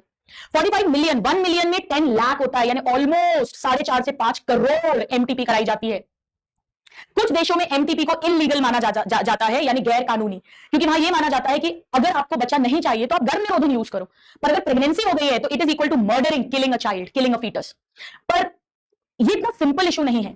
Indian government ने 1971 में एक एक्ट पास करा। उन्होंने ये सोचा, उन्होंने समझा कि अगर हमने इसे लीगल नहीं किया तो देखो, जिसको बच्चा नहीं चाहिए वो अबॉर्ट तो करवाएगा। अगर आपने लीगल नहीं किया तो इलीगल तरह से कराएगा। इलीगल मतलब क्वैक्स, झोला छाप डॉक्टर्स, जो डॉक्टर्स नहीं है एक्चुअली, और उनसे करवाएंगे तो उस लेडी को बहुत बीमारियां हो सकती है, उसकी मृत्यु भी हो सकती है। जैसा मैंने आपको बताया ना, वो कैथेटर घुसा दिया था अबॉर्शन करते हुए, बेचारी का यूट्रस ही फट गया था। तो कोई भी काम इलीगल तरीके से होगा, अनहाइजेनिक तरीके से होगा, छिप कर होगा, तो उससे उस लेडी की को बीमारियां हो सकती है, मृत्यु हो सकती है। तो गवर्नमेंट ने बोला कि अगर हमने इसको खुली छूट दे दी वो भी गलत है, पर अगर हमने इसे इलीगल कर दिया वो भी गलत है। तो उन्होंने कुछ कंडीशंस के साथ एमटीपी अलाउ करी। 1971 अप्रैल में गवर्नमेंट ऑफ इंडिया ने लीगलाइज किया एमटीपी को, गवर्नमेंट ऑफ इंडिया ने, विद सम स्ट्रिक्ट कंडीशंस, ताकि उसका मिसयूज ना हो। क्या मिसयूज होता है? सबसे बड़ा, कन्या भ्रूण हत्या। एमनियोसेंटेसिस से सेक्स पता करते हैं, और अगर फीमेल फीटस है कन्या भ्रूण, उसको चेक करना है, इसीलिए स्ट्रिक्ट कंडीशंस लगाई है, फीमेल फीटिसाइड को रोकना। ये डेटा इंपॉर्टेंट है। 45 से 50 मिलियन पूरे साल में पूरी दुनिया में एमटीपी होती है, जो टोटल प्रेगनेंसीज की 1/5 यानी 20% है। 1971 में सबसे पहले इंडियन गवर्नमेंट ने इसे लीगल किया। गवर्नमेंट ने यह बोला कि अगर प्रेगनेंसी को कंटिन्यू करना मां की जान को खतरा है या मां की हेल्थ खराब कर सकता है तो एमटीपी करवाई जा सकती है। जैसे मान लीजिए हमारे पास बहुत बार ऐसा होता है कि कोई कपल है जहां पे मदर को हाई ब्लड प्रेशर है, कोई किडनी की डिजीज है, अगर प्रेगनेंसी हुई तो उसकी किडनी हार्ट पर एक्स्ट्रा लोड पड़ेगा और मदर की जान जा सकती है, तो अबॉर्ट कर सकते हैं। या नंबर 2, अगर प्रेगनेंसी कंटिन्यू करना बच्चे के लिए खतरनाक है, बच्चे को डाउन है, सिकल सेल एनीमिया है, कोई जेनेटिक डिसऑर्डर है, मेंटली फिजिकली हैंडीकैप चाइल्ड है, तो उसको पहले ही फीटस लेवल पर ही अबॉर्ट कर सकते हैं। तीसरा, अगर प्रेगनेंसी रेप के कारण हुई है तो उस लेडी को पूरा हक है उसे अबॉर्ट करने का। और चौथा, अगर अनप्रोटेक्टेड कॉइटस हुआ है या कॉन्ट्रासेप्टिव फेलियर हुआ है तो भी कपल चूज कर सकता है एमटीपी करवाना। तो कुछ कंडीशंस के साथ गवर्नमेंट ने बोला कि एमटीपी की जा सकती है। जैसा मैंने आपको बताया था, एमटीपी जो हॉस्पिटल करते हैं उनके पास प्रॉपर सर्टिफिकेट होना चाहिए एमटीपी का, उसकी ट्रेनिंग होती है गवर्नमेंट के थ्रू, एमबीबीएस के बाद वो ट्रेनिंग होती है, वो सर्टिफिकेट आपको मिलता है, तभी एमटीपी कर सकते हैं। और जब एमटीपी करते हैं उसका भी फॉर्म भरवाया जाता है कि क्यों एमटीपी कर रहे हैं, कितने बच्चे हैं, वो पूरी डिटेल उसमें जाती है, और हर महीने वो रिपोर्ट पीसीपीएनडी के डिपार्टमेंट में सबमिट होती है। सो एमटीपी की भी और सोनोग्राफी की भी, ताकि फीमेल फीटिसाइड को चेक किया जा सके। राजस्थान हरियाणा में तो ये सब बहुत स्ट्रिक्ट है। तो गवर्नमेंट ने क्या बोला कि करी जा सकती है। कब? देखिए, नंबर 1, अनवांटेड प्रेगनेंसी है अगर कैजुअल अनप्रोटेक्टेड इंटरकोर्स के कारण, या कॉन्ट्रासेप्टिव यूज किया लेकिन फेल हो गया, या रेप केस अगर है, या अगर प्रेगनेंसी कंटिन्यू करना हार्मफुल या जानलेवा यानी फेटल, या तो मां के लिए है या फीटस के लिए या दोनों के लिए। यानी अगर मां को, बच्चे को खतरा है, रेप केस है, कॉन्ट्रासेप्टिव फेलियर है या अनप्रोटेक्टेड इंटरकोर्स है, तो कपल को पूरा हक है। ये भी डिसाइड हुआ कि कब तक एमटीपी कर सकते हैं। 12 हफ्ते, 12 वीक्स यानी 3 मंथ्स, फर्स्ट ट्राइमेस्टर तक बिल्कुल सेफ होती है एमटीपी करना। इनफैक्ट 9 वीक्स तक तो टैबलेट से ही एमटीपी हो जाती है। उसके बाद हम लोग बीएनसी करते हैं, सर्विक्स के थ्रू कैथेटर क्यूरेटाज डालकर, और उसको फिर पूरी एंडोमेट्रियम खुरच के बाहर निकालते हैं। तो 12 वीक्स, क्वेश्चन आता है, फर्स्ट ट्राइमेस्टर 12 वीक्स तक सेफ है। एक रजिस्टर्ड मेडिकल प्रैक्टिशनर आरएमपी की सलाह पर, ओपिनियन में, कि एमटीपी करने से कोई रिस्क नहीं है, एमटीपी हो जाती है। पर अगर 12 वीक से ज्यादा की प्रेगनेंसी है तो 24 वीक्स तक यानी 6 मंथ्स तक भी एमटीपी की जा सकती है। पर उस समय 2 रजिस्टर्ड मेडिकल प्रैक्टिशनर्स की सलाह होना चाहिए, साइन होने चाहिए। ये क्यों? क्योंकि जैसे जैसे प्रेगनेंसी बढ़ती है उसे अबॉर्ट करना भी रिस्की होता है मां के लिए। तो ये 2 मुआ तलवारें, इधर कुआ उधर खाई, तो पूरा बैलेंस करना पड़ता है और फिर डिसीजन निकालना पड़ता है कि मां के लिए मोर सेफ क्या है, एमटीपी करना या ना करना। तो 12 वीक्स तक बिल्कुल सेफ है, पर की जा सकती है अप टू 24 वीक्स। 12 वीक्स तक 1 आरएमपी का ओपिनियन सफिशिएंट है, पर more than 12 and less than 24 weeks में 2 आरएमपी। और अगर 24 वीक्स से ज्यादा की है तो एमटीपी नहीं की जाती, क्योंकि फिर मदर को बहुत ज्यादा रिस्क होता है। सो फर्स्ट ट्राइमेस्टर में सेफ है, ये बहुत क्वेश्चन आता है 12 वीक्स तक। सेकंड ट्राइमेस्टर का एबॉर्शन काफी रिस्की होता है। ये पुरानी एनसीईआरटीज में लिखा हुआ है, आज तक लिखा हुआ है। नाउ न्यू, जब 2018 में, न्यू नहीं मतलब इस साल वाली नहीं, पुरानी है, उसमें जब अपडेशन हुआ था तो पेज नंबर आप लोगों ने कौन सा बताया है मुझे, वहां पर साइड में एक पैराग्राफ दिया, एक न्यू पैराग्राफ ऐड करा हुआ है। उसमें इन्होंने क्या लिखा है कि इनलीगल एबॉर्शंस अगर होंगे तो मां को मृत्यु और बीमारी, मॉर्बिडिटी मतलब डिजीज होना, इसके इंसिडेंट्स बढ़ जाएंगे। उसे रिड्यूस करने के इंटेंशन से गवर्नमेंट ने एमटीपी एक्ट 2017 में थोड़ा मॉडिफाई करा। उन्होंने ये कहा कि 12 वीक्स तक अगर करनी है तो 1 आरएमपी का ओपिनियन सफिशिएंट है, पर अगर 12 वीक से ज्यादा की प्रेगनेंसी है, 24 वीक से कम की है, तो 2 रजिस्टर्ड मेडिकल प्रैक्टिशनर्स की सलाह होना चाहिए। और एमटीपी तब करी जाएगी जब मां को या बच्चे को जो पैदा होने वाला है उसे कोई भी फिजिकल या मेंटल किसी भी तरह की प्रॉब्लम्स हो सकती है, या रेप, कॉन्ट्रासेप्टिव फेलियर, या जो मैंने आपको बताया था अनप्रोटेक्टेड सेक्सुअल कॉइटस। बेटा मुझे एक बार फटाफट इसका पेज नंबर बता दो। मैंने ठीक है 62, एक बार जल्दी से बताओ। एमटीपी बहुत इंपॉर्टेंट टॉपिक है, MTP is very very important topic.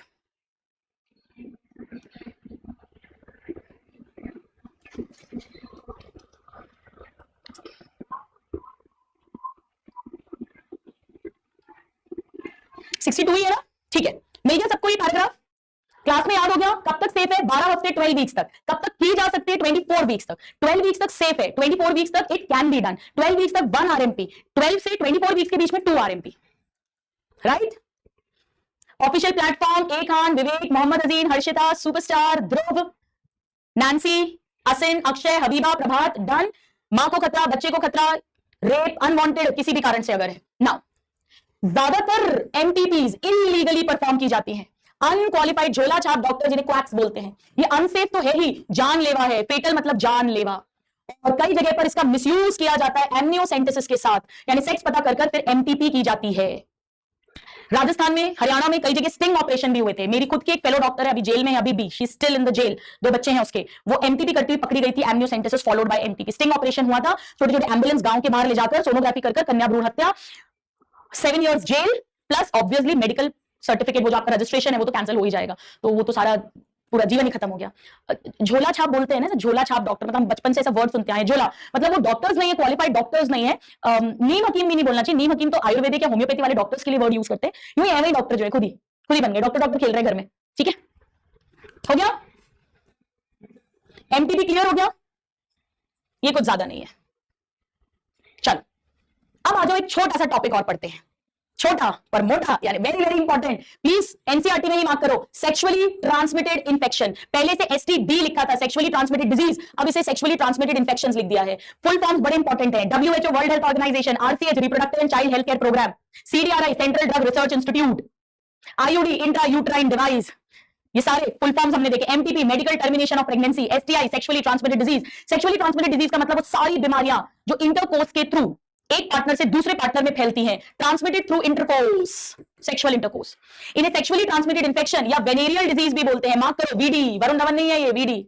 या रिप्रोडक्टिव ट्रैक्ट के इंफेक्शंस हैं तो इन्हें आरटीआई भी बोलते हैं, रिप्रोडक्टिव ट्रैक्ट इंफेक्शन। सो एसटीआई, आरटीआई या वीडी, वेनेरियल डिजीज। अब इसमें कौन कौन सी आती है देखो, समझो। इसका फेवरेट क्वेश्चन है, हजारों बार आया है। 3 बीमारियां हैं जो इनक्योरेबल हैं, जिसका कोई क्योर नहीं है। पेशेंट के थोड़े सिम्टम्स, लक्षण रिलीफ होंगे पर क्योर नहीं है। HIV, हेपेटाइटिस बी और जेनाइटल हर्पीज। स्टूडेंट से रटा होना चाहिए, प्लीज लिख लो, पहले ही लिख लो, लिखो मेरे साथ, इनक्योरेबल STIs। ये वेरी वेरी वेरी इंपॉर्टेंट है, हजारों बार क्वेश्चन आया है। ऐसे भी पूछ लेते हैं, which of the following is curable, तो इन 3 के अलावा एक कुछ दिया होगा। सो HIV यानी एड्स जो HIV वायरस से होता है, ह्यूमन इम्यूनोडेफिशिएंसी वायरस, भर के पढ़ेंगे ह्यूमन हेल्थ एंड डिजीज में। देन हेपेटाइटिस बी वायरस से होती है ये, और जेनिटल यानी जेनाइटल हर्पीज, ये भी हर्पीज सिंप्लेक्स वायरस से होती है। ये सब वायरल डिजीज है, बहुत क्वेश्चन आता है।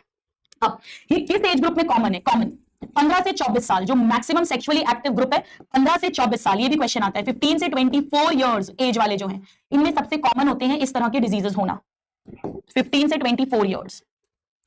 अब इनके कॉमन सिम्टम्स क्या हैं? माइल्ड इनिशियल सिम्टम्स समझ लो, mild initial symptoms, early symptoms, NCERT का वर्ड लिख देती हूँ, अर्ली सिम्टम्स। मतलब लक्षण क्या है इन बीमारी के? लक्षण जैसे बुखार आना एक लक्षण है, खांसी एक लक्षण है। सिम्टम मतलब जिसके कारण आप डॉक्टर के पास जाते हो, बहुत इजी है। देखो जो जेनाइटल एरिया है, मतलब मेल्स में पेनिस वाला और फीमेल्स में वो पूरा वल्वा, जो labia majora, minora, mons pubis वाला जो एरिया है, थोड़ी सी खुजली होगी, मेरे साथ याद करो, थोड़ी सी खुजली, थोड़ी सी स्वेलिंग, थोड़ा सा दर्द और थोड़ा सा फ्लूइड डिस्चार्ज होगा। मैंने क्या बोला, बोलो मेरे साथ, थोड़ी सी खुजली होगी, वहां पे दर्द होगा, वहां पे हल्का सा, थोड़ी सी स्वेलिंग आएगी उस एरिया में, और वहां से फ्लूइड निकलेगा, फ्लूइड डिस्चार्ज होगा, लिक्विड जैसा निकलेगा। थोड़ी सी खुजली, थोड़ा सा दर्द, थोड़ी स्वेलिंग और फ्लूइड डिस्चार्ज। कहां पर होगा ये सब? इन जेनाइटल एरिया, मेल में मेल जेनाइटल एरिया में, फीमेल में फीमेल जेनाइटल एरिया में। Itching, mild pain, swelling and fluid discharge.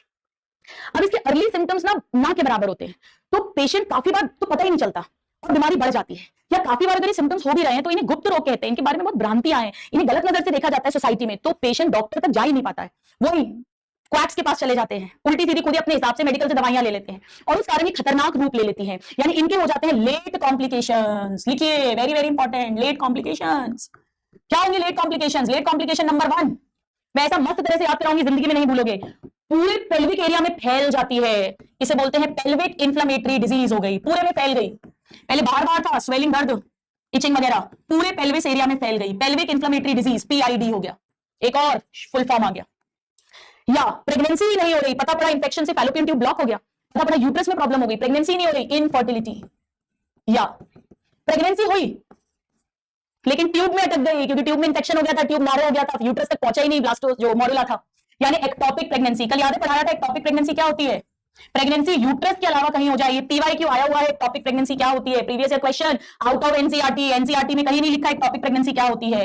Ectopic pregnancy मतलब implantation other than uterus, uterus के अलावा, मोस्ट कॉमनली फैलोपियन ट्यूब, जहां इंप्लांट होना चाहिए उसके अलावा कहीं पर हो रही है, ये PYQ है, ये आया हुआ है question, this is the PYQ ना। तो या तो प्रेगनेंसी हो ही नहीं रही है, या प्रेगनेंसी हो रही है तो गलत जगह हो रही है, या सही जगह हो रही है पर एबॉर्शन हो गया, मिसकैरेज, एबॉर्शन हो गया, क्योंकि पता पड़ा यूट्रस में इंफेक्शन था, एंडोमेट्रियम अच्छे से ग्रो नहीं कर पा रही थी। या अगर एबॉर्शन नहीं भी हुआ, पूरे 9 मंथ्स पे डिलीवरी हुई, तो मरा हुआ बच्चा पैदा हुआ, स्टिल बर्थ मतलब डेड बेबी पैदा होना, यूट्रस नहीं मर गया। 1 मिनट दीजिएगा स्टूडेंट्स, थोड़ा सा AC हम करते हैं, ठीक है। या कभी कभी कैंसर्स हो जाते हैं रिप्रोडक्टिव ट्रैक्ट के, जैसे सर्विक्स का कैंसर बहुत कॉमन है सेक्सुअली ट्रांसमिटेड डिजीज में, सर्विक्स का कैंसर, ब्रेस्ट कैंसर, ये सब कई सारे कैंसर्स भी हो जाते हैं। तो कितना इजी वे में पढ़ाया है मैंने आपको, पूरे में फैल गई, प्रेगनेंसी नहीं हो रही है, गलत जगह हो रही है, सही जगह होकर एबॉर्शन हो रहा है, मरा हुआ बच्चा पैदा हो रहा है, या कैंसर्स हो रहे हैं, ये लेट कॉम्प्लिकेशन से बहुत बहुत खतरनाक। जल्दी से नोट करो, अर्ली सिम्टम्स, लेट कॉम्प्लिकेशंस। हो गया? अब इसका बचाव क्या है? आ जाओ, एनसीईआरटी निकालो, एनसीईआरटी। अर्ली सिम्टम्स मैंने बता दिए हैं आपको, थोड़ा आगे बढ़ोगे तो लेट कॉम्प्लिकेशंस भी मैंने पढ़ा दिए हैं आपको।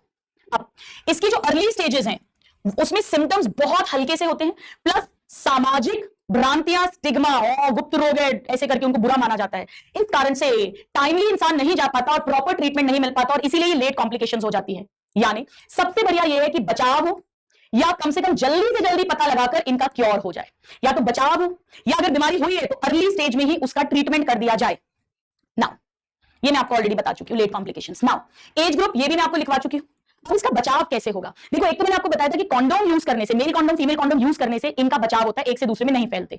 दूसरा, अननोन पार्टनर्स या मल्टीपल पार्टनर्स के साथ avoid sex, because you don't know उनमें हो सकता है वो बीमारी हो और वो दूसरे में आ जाए। So avoid sex with, mark करो एनसीईआरटी में, अननोन पार्टनर्स और multiple partners, and use condoms during coitus, very very important. तीसरा, ये पुराने वाले, तीसरा, अगर कोई भी डाउट है, जरा सा भी डाउट है, go to a qualified doctor, क्योंकि अर्ली डिटेक्शन होने से, कंप्लीट ट्रीटमेंट मिलने से ये सब एसटीडी क्योर हो जाती है। 3 क्योर नहीं होती पर काफी कंट्रोल्ड हो जाती है। सो बहुत इजी है, इसको कुछ भी लिखने की रटने की जरूरत नहीं है। Avoid sex with unknown partners, multiple partners, use condoms, and in case of any doubt go to the qualified doctor. ठीक है?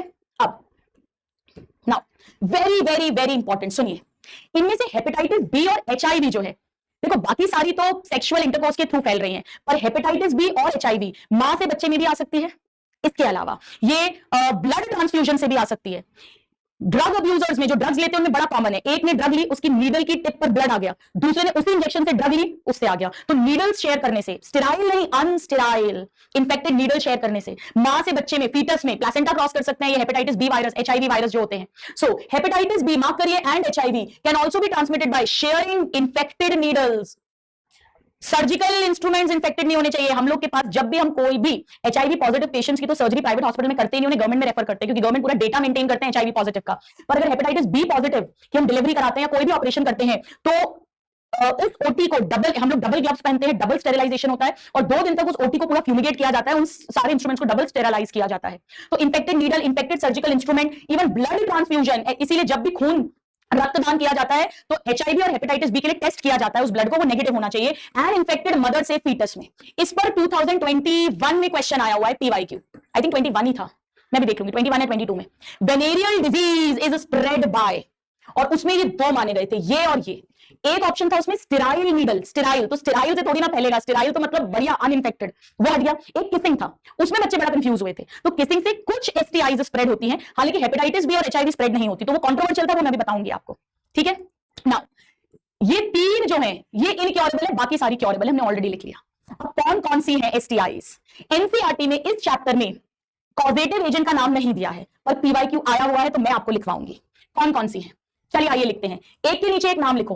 Gonorrhoea, syphilis, chlamydiasis, trichomoniasis, AIDS, hepatitis B, genital herpes और जेनाइटल वॉर्ड्स। आज अपन एक बार नाम लिख लेते हैं, अपन एक बार नाम लिख लेते हैं, ठीक है। यहां लिख लेते हैं, चलिए आइए लिखिए मेरे साथ। Gonorrhoea, then syphilis, then AIDS, इसकी डिटेल पढ़ेंगे ह्यूमन हेल्थ एंड डिजीज में, देन हर्पीज, ट्राइकोमोनियासिस।